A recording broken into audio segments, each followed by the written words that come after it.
अस्सलाम वालेकुम।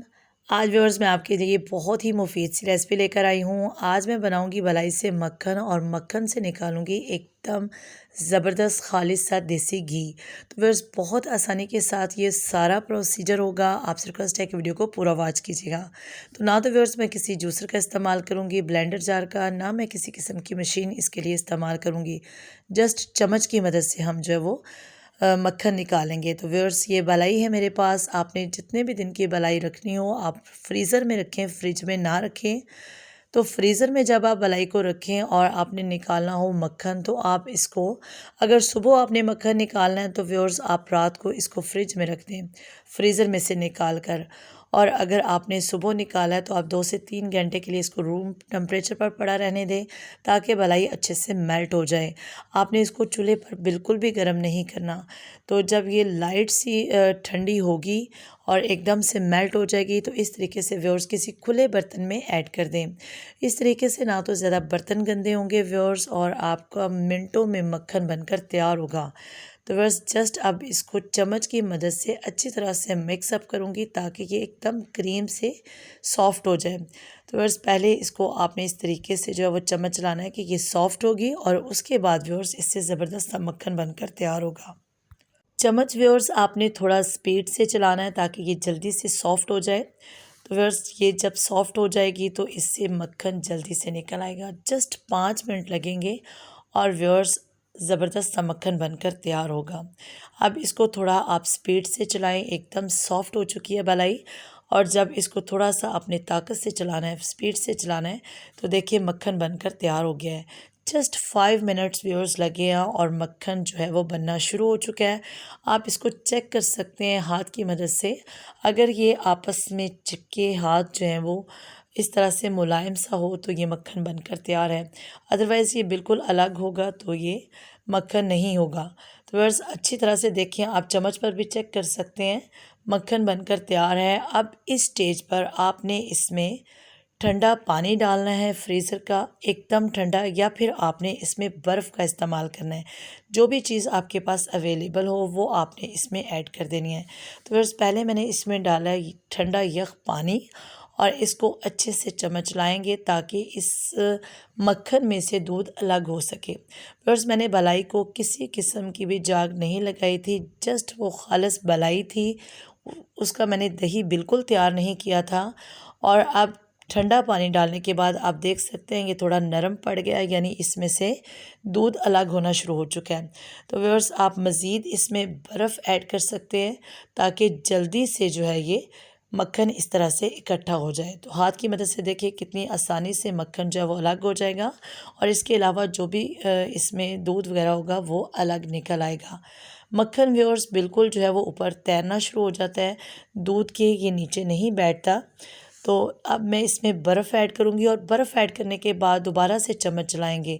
अब बहुत ज़्यादा आपको इसको घुमाने की ज़रूरत नहीं है, हल्के हाथों से आप चलाएं, ताकि इसमें से दूध मज़ीद जो है वो अलग हो और मक्खन जो है वो अलग हो सके। तो बस इस तरीके से जब आप चम्मच चलाएंगे, तो जैसे जैसे बर्फ़ मेल्ट होगी वैसे वैसे जो मक्खन है वो आपस में इकट्ठा होना शुरू हो जाएगा, और आसानी के साथ आप इसको निकाल सकते हैं। व्यूअर्स आप चाहें तो इस स्टेज पर इसको किसी मलमल के कपड़े में डालकर बांधकर अच्छे से निचोड़ लें, दूध वगैरह अलग कर दें, या फिर व्यूअर्स आप इस स्टेज पर जो है वो हाथों की मदद से पकड़कर अच्छी तरह से इसको जो है वो इस तरह से गोला बनाकर आप इसको इकट्ठा कर सकते हैं। किसी भी वे से इस तरीके से जब आप करेंगे तो इसमें से एक्स्ट्रा दूध जो है वो भी निकल आएगा व्यूअर्स, और ये काफ़ी हद तक जो है वो साफ़ हो जाएगा मक्खन। तो व्यूअर्स इस तरीके से सारा मक्खन जो है वो हम निकाल लेंगे और इसको अच्छे से वॉश कर लेंगे। मक्खन निकालने के बाद व्यूअर्स जो सबसे इम्पोर्टेंट काम है वो है इसको वॉश करना। तो इसको जितना अच्छा आप वॉश करेंगे उतना ही इससे घी आसानी से तैयार होगा। तो अगर तो आप मलमल के कपड़े में बांधकर निचोड़ लेते हैं तो काफ़ी अच्छी मिकदार में दूध जो है वो अलग हो जाएगा एक ही बार में। लेकिन अगर आप इस तरह से करते हैं तो आपको थोड़ी सी मेहनत करना पड़ेगी। तो व्यूअर्स मक्खन जस्ट 5 मिनट में निकल गया था। अब बाकी का प्रोसीजर है इसको अलग करने का। तो ये देखिए दूध में मक्खन जो है वो बिल्कुल ऊपर वाली तय पर होता है, नीचे नहीं बैठता। नीचे जो पार्टिकल्स बैठेंगे वो मक्खन बिल्कुल भी नहीं होगा। आप हाथ की मदद से चेक कर सकते हैं, वो बलाई होगी ऐसी जिससे मक्खन ना बन सके। तो बस अब इसका भी हम जो मक्खन में दूध है इसको भी निकाल लेंगे और इसको अच्छे से वॉश कर लेंगे। और व्यूअर्स, आपसे रिक्वेस्ट है कि अगर आप मेरे चैनल पर पहली बार आए हैं तो चैनल को लास्ट में से सब्सक्राइब कर लीजिएगा। सब्सक्रिप्शन के साथ दिए गए बेल आइकन को भी लास्ट में से प्रेस कर लीजिएगा। मैं कोशिश करती हूँ कि आपके साथ ऐसी रेसिपीज शेयर करूँ जो हम डेली रूटीन में बनाते हैं और जिनकी हमें बेहद ज़रूरत होती है, उनको ईज़ी से ईज़ी वे में आपके साथ शेयर करूँ। तो बस देखें, अब कढ़ाई में से जो है वो मैंने दूध सारा अलग कर दिया। अब इसके बिल्कुल पैने में इस तरीके से आप देखिए मक्खन जो होगा वो इसके साथ होगा। इसको भी आपने अच्छे से साफ़ कर लेना है, किसी भी चीज़ को आपने ज़ाया नहीं करना। दूध और मक्खन को वैसे भी ज़ाया नहीं करना चाहिए। तो बस देखिए ये मक्खन हम अलग कर लेंगे, कढ़ाई को थोड़ा सा वॉश कर लेंगे सिंपल पानी के साथ और इसमें मक्खन को वॉश करके ऐड कर देंगे। अब व्यूअर्स, मक्खन को धोने के लिए मक्खन को धोना क्यों ज़रूरी है, ताकि इसके अंदर से दूध जो है वो निकल सके। और अभी इसमें काफ़ी मिकदार में दूध मौजूद है। इसको जैसे जैसे हम धोएंगे व्यूअर्स, ये अलग होता जाएगा और ख़ालिस मक्खन अलग होता जाएगा। जब हम इससे देसी घी बनाएंगे तो उसमें काफ़ी आसानी होगी। तो व्यूअर्स, मैंने ठंडा यख पानी इसमें ऐड किया, फ्रीज़र में रखी हुई बाटल का पानी मैंने इसमें इस्तेमाल किया है और इसको इस तरीके से जो है वो आप इकट्ठा करते जाएं। तो मक्खन की ये स्पेशलिटी होती है व्यूअर्स कि ये पानी के ऊपर तैरना शुरू हो जाता है। तो ये बिल्कुल भी नहीं बैठता पानी में, ऊपर तैरना शुरू हो जाता है। आप इस अच्छे से इसको वॉश कर सकते हैं। तो 3 से 4 बार जो है वो आप पानी डालें और अच्छे से वॉश करें। अभी आप पहली दफ़ा का पानी देखें बिल्कुल दूध जैसा है, तो इसको आप रिमूव कर दें और दोबारा से जो है वो इसमें पानी ऐड करके जो वो निकाल लें। बस इस तरीके से मैं पानी इसका रिमूव कर दूंगी। मक्खन बिल्कुल भी इसके साथ नहीं आएगा, बल्कि वो मक्खन के साथ चिपक जाएगा। तो व्यूअर्स, जैसे जैसे आप मक्खन को धोएंगे ये ज़्यादा सॉफ्ट होता जाएगा। अगर व्यूअर्स आप मक्खन को फ्रीज़ करना चाहते हैं देन भी आप इसको बहुत अच्छे से वॉश करें और फिर आप इसको फ्रीज़ कर दें, या फिर फ्रिज में 1 से 2 दिन रखकर आप अच्छे से इसको इस्तेमाल कर सकते हैं। 1 से 2 दिन में ये फ्रिज में बिल्कुल भी ख़राब नहीं होगा। वैसे आप कोशिश करें कि जब भी आप मक्खन को इस्तेमाल करें तो आप बिल्कुल फ्रेश करें। तो बस दूसरी दफ़ा देखिए पानी का कलर जो है वो इतना मिल्की नहीं हुआ इसमें, यानी पहले से कम मिकदार में दूध रह गया है। अब दोबारा से इसको जो है वो एक दफ़ा फिर मैंने वॉश किया और एकदम से सॉफ्ट सा जो मक्खन है वो बनकर तैयार है। आप इसको सरसों के साग, मकई की रोटी के साथ व्यूअर्स सर्व करें। बहुत ज़्यादा टेस्ट बढ़ जाता है मकई की रोटी का जब आप उसको मक्खन के साथ जो वो सर्व करते हैं। तो व्यूअर्स, आप इसको आम रोटी के साथ भी इस्तेमाल कर सकते हैं, आप इसको किसी सालन में डालकर खाएं, बहुत टेस्टी लगता है। लेकिन मैं इसे बनाऊंगी देसी घी। अच्छी तरह से वॉश करने के बाद व्यूअर्स इसको दोबारा से मैंने कढ़ाई में ऐड कर दिया और कढ़ाई में ऐड करने के बाद इससे निकालेंगे हम देसी घी। एकदम से घर का खालिस बना हुआ देसी घी जो आप अपने हाथों से तैयार करेंगे। तो बस अगर आपने कभी भी ये वाला काम नहीं किया मक्खन निकालने वाला, तो आप लाजमी से इसको ट्राई कीजिएगा। इंशाल्लाह देखिएगा जल्दी से आपका मक्खन बनकर तैयार होगा, अगर आप इन्हीं टिप्स और ट्रिक्स को फॉलो करेंगे जो मैंने आपके साथ शेयर किए हैं।